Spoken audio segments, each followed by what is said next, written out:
Monsieur Dedré, bonjour. Bonjour. Et bienvenue dans cette conversation autour de l'innovation dans les soins de santé. Vous êtes directeur général adjoint à l'hôpital universitaire de Bruxelles et président d'Hospitals.be, l'association belge des hôpitaux. Donc nous voulions vous inviter pour entendre votre point de vue concernant ce que nous avons identifié comme étant le fossé dans le système des soins de santé en Belgique.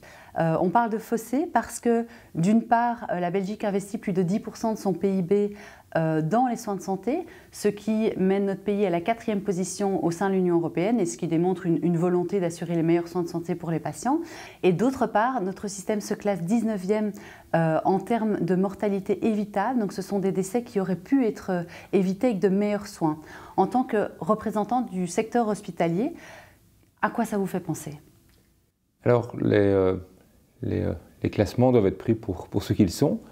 Une dimension essentielle dans ce que vous venez de décrire, c'est la mesure de prévention. Donc aujourd'hui, on a un système de soins de santé qui a un certain coût, globalement dans la moyenne européenne, qui est très apprécié de sa population, mais qui, et c'est vrai, manque régulièrement de leviers de prévention. Donc effectivement, quand on parle d'essais ou de maladies évitables, on parle inévitablement de prévention et d'être un acteur extrêmement actif de sa situation de santé. Et c'est clair que dans cette dimension-là, on a encore beaucoup de progrès à faire en Belgique. Si on prend un thème important, l'innovation, qui est celui des essais cliniques, historiquement, la Belgique a une position très forte dans ce domaine-là, mais qui tend probablement à se réduire, ou en tout cas avec une compétition qui se renforce dans les pays aux alentours, voire même dans les pays en dehors de l'Europe.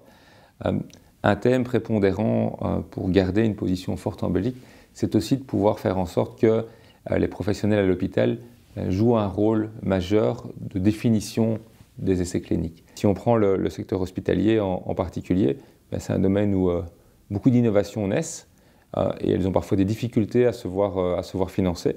Donc, si je pouvais faire un vœu, un souhait, ce serait que cette innovation soit davantage encore promue dans les hôpitaux. Comment pensez-vous que l'on peut gagner en efficacité dans nos soins de santé? Alors, plus que de parler d'efficacité, moi je parlerais plutôt de transformation du système, puisqu'aujourd'hui, c'est peut-être aussi tordre le cou à certains mythes, on ne peut pas dire aujourd'hui que le système de soins de santé en Belgique soit fondamentalement moins efficace ou moins efficient que les pays qui nous entourent. Par contre, c'est clair qu'on a un défi de le transformer pour répondre aux besoins des patients, et pour le transformer sur deux grands axes. Un axe qui consisterait à, tout en gardant l'accessibilité qui est la force de notre système, le rendre de plus en plus spécialisé vis-à-vis notamment des soins complexes, rares, personnalisés. Et puis l'autre dimension évidemment de transformation, c'est le monde digital. Il y a une attention particulière pour que tous les patients en fassent partie, ou en tout cas qu'on puisse moduler la digitalisation selon l'appétit du patient par rapport au monde digital.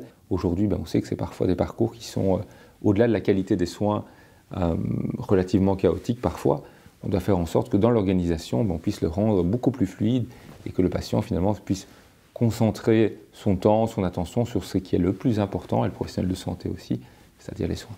Merci beaucoup, Monsieur Dedré, pour votre temps et pour toutes vos réponses, et je l'espère à une prochaine. Merci beaucoup de votre invitation.